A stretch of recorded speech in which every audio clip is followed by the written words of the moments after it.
So the very first teaching in the Indian culture,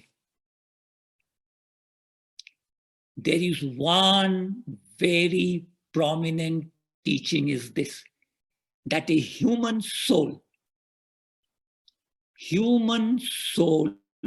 has moved through 84 lakh yoni, 8.4 million subhuman species before the soul got a human body. This is one very big, clear-cut understanding. I want each one of you to understand that the evolution has begun. The soul's evolution begins in the mineral kingdom. In the mineral kingdom.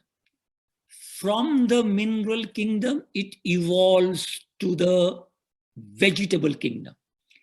Then it evolves to the animal kingdom. Finally, the souls are given a human body for the human evolutionary journey, and that journey comes to an end at a particular point. So now, the Hindu culture is saying that 8.4 subhuman species. That is where our modern science will have to come and try to verify this number of 8.4 million. What is the accuracy of this number? It is at this moment in my mind also a data from my tradition, from the saints, from the sages. But science will soon confirm. Now, for your understanding, in our Indian literature, it is clear that there is about 900,000 aquatic creatures. You can note these down. 900,000 or practically 1 million. 1 million aquatic creatures. Now, if this is correct, how much correct? Modern science also has its data. It is gathering data. It is collecting data. And then we will see how far this Indian cultural teaching is accurate, to what extent. So 1 million aquatic creatures. Then we say about 2 million beings who can't move, Who can't move means vegetable species. In the vegetable kingdom, there are about 2 million species. Then we know insects, bugs, those who are on the ground, snakes, reptiles, those who live on the ground. They have got their number of species. Then we know birds who are flying, they have their number of species.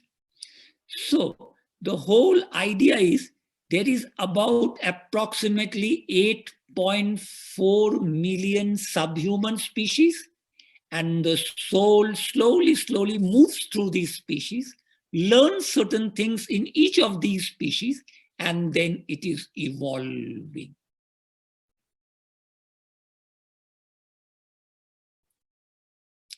Now comes the next step.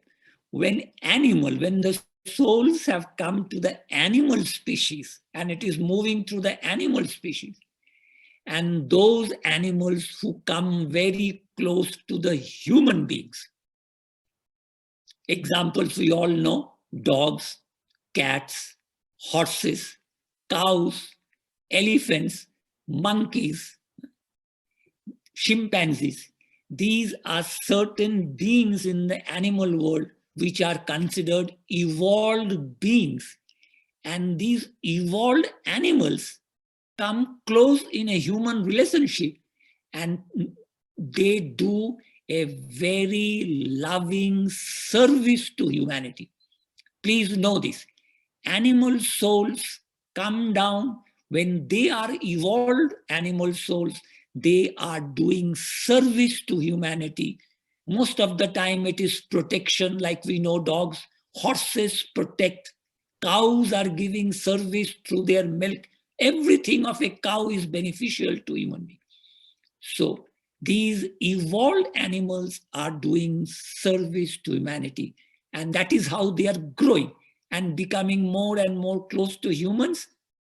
And then the teaching says, one fine moment, these evolved animal souls, when they die, those souls will then be given a human body for the next evolutionary journey. Now there is another idea that when, suppose say a dog has died and it has come to the level when the soul of that dog will be lifted to be given a human body for the first time. Then the idea is that that soul and the astral body of a dog, which is not as yet very well developed, that soul and that astral body of the dog has to be a little bit reconfigured, has to be a little readjusted. And then that soul and the astral body of that animal will be put into a human body, a human mother's womb in the human body to become a human being for the first time. And there are certain types of angelic beings who does that process. We will see in Unveiled Mysteries, we will see all this. So the evolved souls from animals have now become humans for the first time. Any questions so far?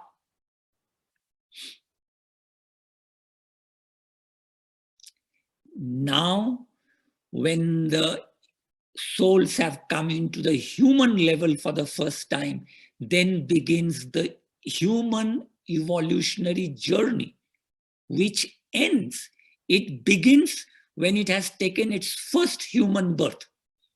And then that journey will end, which we say in our Indian culture, when the person has become a siddha. Siddha, a perfected being, or a Jivan Mukta. Jivan Mukta means one who is freed while living, or in modern day language, ascended master. When we have become ascended masters, or a Siddha, or a Jivan Mukta, then that journey, evolutionary journey, has come to an end. Now the Indian caste system, which is a very difficult for people to understand. Even Indians, we don't understand the caste system. That India's caste system is actually in alignment with the evolutionary journey. But average Indians, educated Indians, we also don't understand. But that caste system was instituted in the Hindu society as part of a wisdom. The wisdom was that human beings are evolving in 4 distinct stages. They evolve. They are evolving from an animal-like nature to a divine nature of a Siddha. It is a journey. So now, at this moment, let us say we have got 8 billion human beings on this planet Earth. Now, some of the human beings, a percentage, are directly evolved from animals. Those who are in the beginning stages of their life, what is their basic motivation in life? Human beings who are leading their life just to fulfill basic survival instinct. I go out, I do something, I earn money, I eat, I produce children, I take care of the children, I die. Basic animal instinct with no higher purpose. These people are not bad people, they are good people, but they have no higher initiative, no drive, no understanding of a purpose in life. They just live their life as it comes to them, good, bad, whatever comes, they just go through it. They don't have the initiative to change anything around them. They don't have the strength, courage, intelligence. They just go through life mechanically like an animal's life and die. That group of people is what we in the Indian caste system is called Shudra. So Shudras are certain group of people everywhere in all cultures, people who are basically living their life. What is their highest motivation? Their highest motivation is survival. Survival. How do I survive? The natural instinct: eating, sleeping, mating, procreating, taking care of children, and that's all. No goal in life, no purpose, just living life. Clear? So that is one stage of evolutionary growth of human beings. And that stage has been given a name, Shudra. And then those people are told, look, since you do not have any intellectual desire, so your duty in society will be giving manual labor to the society, manual work, whatever. You may use your intelligence, but basically you are doing the work that the body does, manual labor. And through that work, when you do it as service, you will grow in your spiritual growth. That is the understanding to them. Now, souls are evolving. Then comes another stage of the growth of a soul, a human soul now. I'm only talking of human souls. When the soul is no longer satisfied with just the survival instinct, the soul now desires to excel. Excel. I want to be this. I want to be a doctor. I want to be an engineer. I want to be a businessman. I want this. And the predominant motivation is to excel in something, to be good in something, to be creative in something, to be able to achieve something, to become something. So these people, they will go out of their way to change the circumstances. If the circumstances are not good, they will work hard, they will change the circumstances, they will like to have everything. They have the power, they have the initiative, they have the strength, they have the intelligence, they have the drive in them to change circumstances, push hard and grow and achieve what their mind is wanting. So excelling in any department of life, a dancer, singer, musician, artist, sculptor, they want to excel. So the predominant driving motion, I wish to excel. I wish to enjoy life, enjoy the sense pleasures. Life has given me joy. I wish to enjoy. Enjoyment and excelling, that is the driving motion of them. These group of people is what is the second caste in India, which we say Vaishya. And then we say, because these people are creative, they have got initiative, they're active, they got energy, we say, your duty in life, you do whatever you want, you produce goods and help society, distribute, use your talents, use your creativity to create something, whether it is agricultural, whether it is industrial, whether it is scientific, create and share it. When you share it with people, your creativity, your talent, that sharing will help you in your spiritual growth. They are the second caste. We call it business people. It is not just business people. It is people with creativity, people with initiative, people with drive, people who want to become something. We do whatever you want, but the excess that you have, whatever you collect, share it. When you share it with people, in that sharing is your spiritual growth. So this is Vaishya. Then again, people are evolving. Another stage comes When a person realizes that I have earned all the name, fame, glory, money, wealth, power, I have earned this. But then realize, even after having earned the best, even after excelling in a sports, in music, in dance, in drama, even after excelling, the soul will realize it will still not be happy. The mind will still crave for more, more, more. In spite of the best achievement, that person will realize the mind is still wanting more, more, more. Nobody becomes satisfied becoming a millionaire. They want to become a trillionaire. Nobody becomes satisfied with a one gold medal in sports. They want to have more gold medals in sports. Nobody becomes satisfied with just being a good teacher. We want to become more outreach. So the mind never ever gets satisfied with whatever achievement we have done. When an individual gets to that awareness, then what will that individual like to do now? Those who don't have that awareness, they push themselves to excel. Those who have excelled and reached certain standards in departments, when they realize even after excelling, the minds are not happy, the mind still is wanting more and more, then what will be their next step?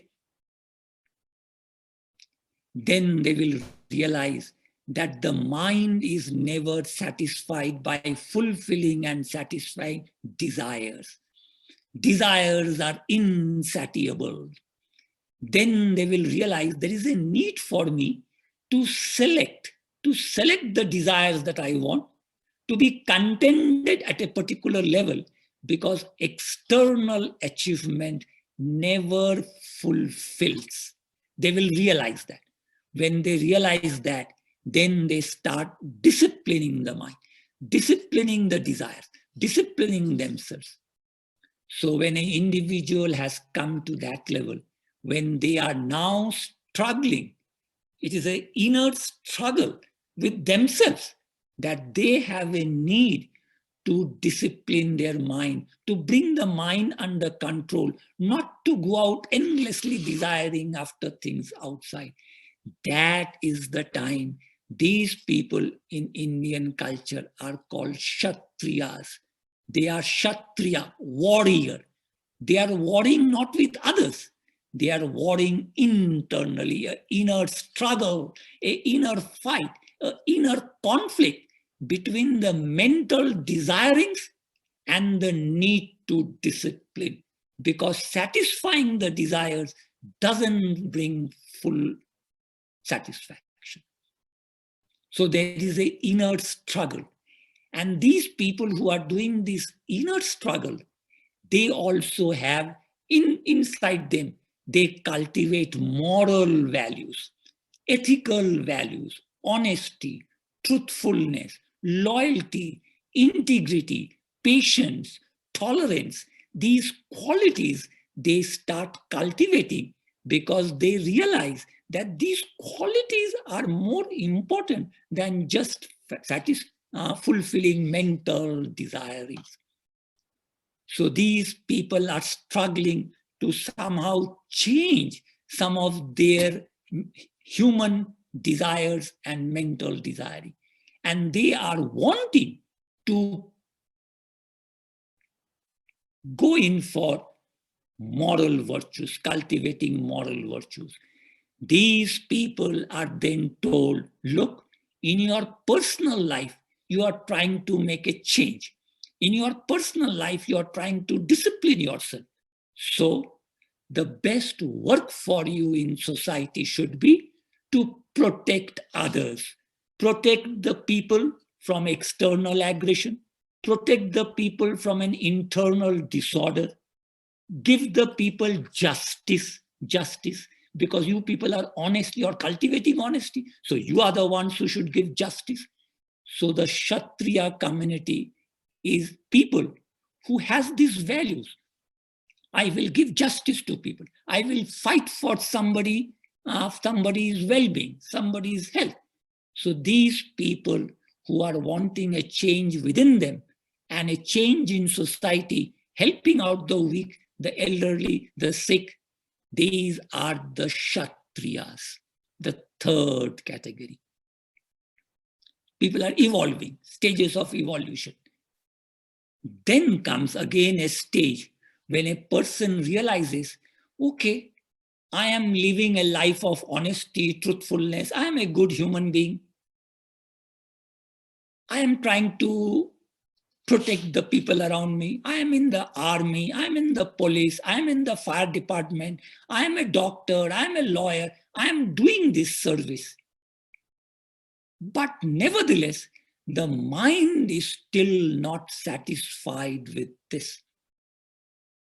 When they come to that realization, then they will be told, look, the mind will never ever be satisfied by doing anything, even good things outside. Any amount of your service will not satisfy the mind. The mind will get satisfied only by going inside. As you go deep within yourself, and when you touch the level of your soul, then the mind will be satisfied, nothing outside. Now, when a human being becomes aware of this and is now wanting to go inside, realizing that every achievement of outside is not going to satisfy, then this group of people are called, they have entered the stage of Brahmin, that higher caste, Brahminhood. So who is a Brahmin? Not by birth, not by any culture. It is an inside nature of a human being who has realized that external achievements, external satisfaction does not bring the highest peace. And somehow he has to go inside. He has to go inside his mind deeper and deeper. And deep within his mind, there is a thing called soul. When he becomes aware of that soul, then he will realize, my goodness, I am already infinite. So what am I looking outside for?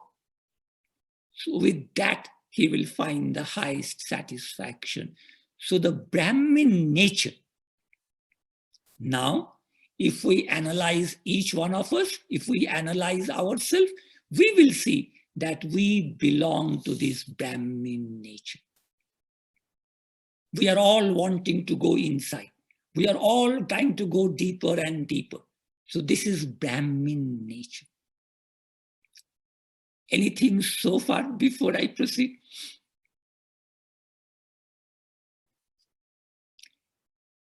Now, all these people all over the world, every culture, wherever somebody is practicing some form of going inside, practicing solitude, practicing disciplines, practicing breathing exercise, Tai Chi, any spiritual discipline, wanting to go inside. This is one group of people.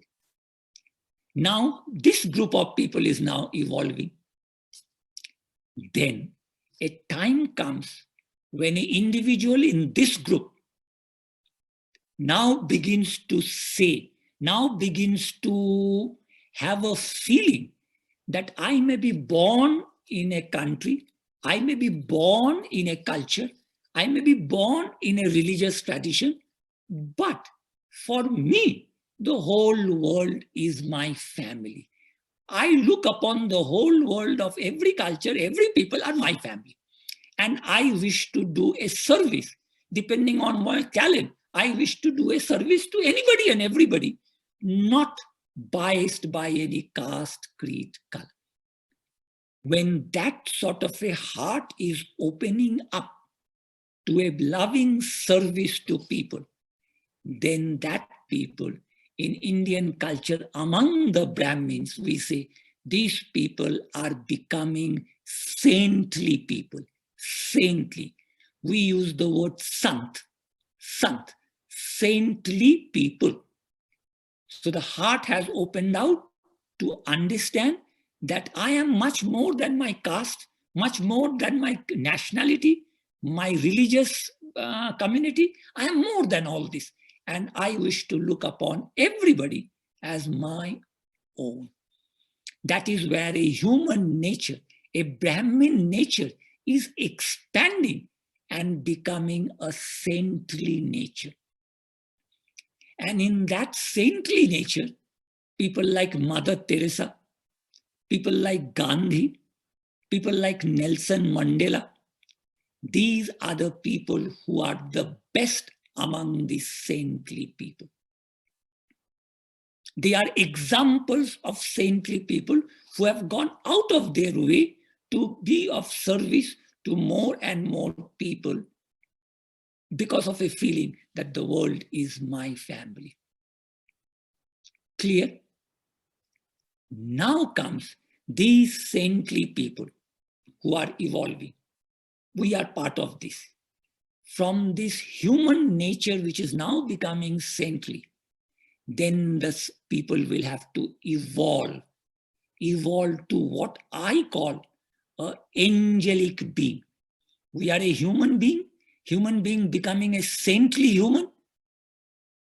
And from a saintly human being, we have to evolve to an angelic being. And then an angelic being has to evolve to a divine being. And Jesus, Buddhas, Yoganandas, Kriyanandas, Ramakrishnas, they are example of divine beings, the best of divine beings. And human beings, saintly human beings, have two steps, an angelic being and a divine being. Now, where is the difference between a saintly being like a Gandhi, like a Mother Teresa? They're the best. But even these best saintly human beings, if we observe their life, they are working just like common human beings. They don't have additional powers with them.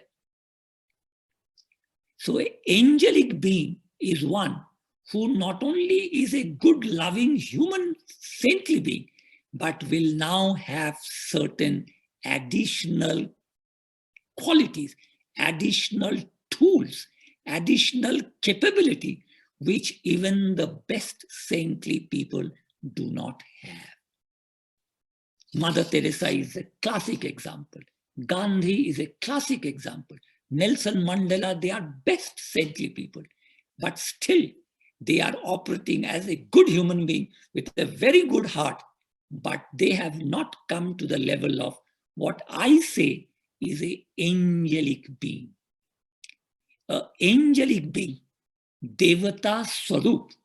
We say Devata Swarup, an angelic being, is not only a saintly being, but he has now certain additional tools, additional capabilities that a normal person do not have.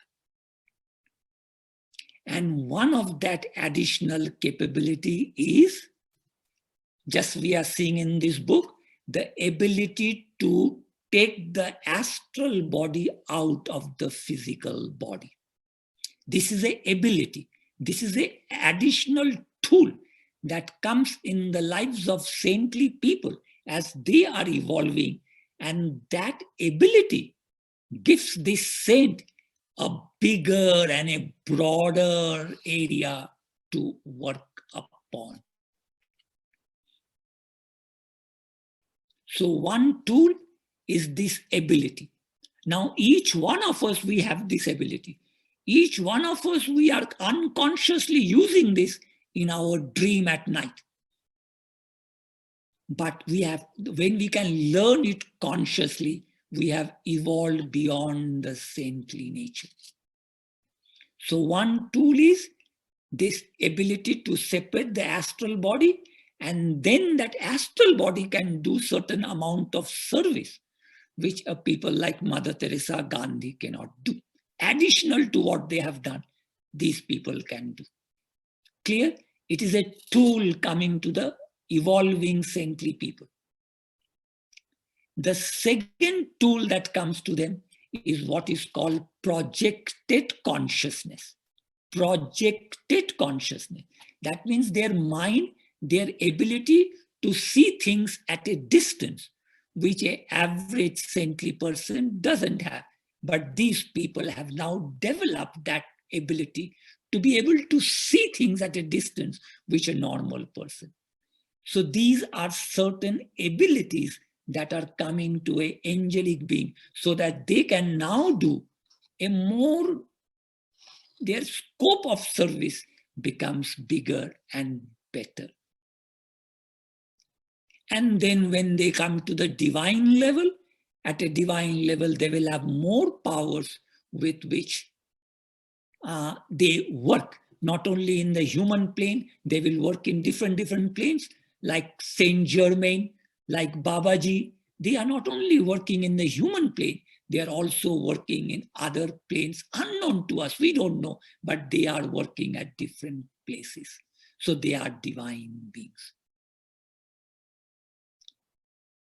Clear? So now where do we put ourselves in this evolutionary journey? Where do we put ourselves? My idea is we are at the level of a saintly person who are wanting, who will like to do good to everybody. We are not constrained by our religion, by our culture. We have moved beyond and we are trying to make our saintly nature more and more divine. That is where we are.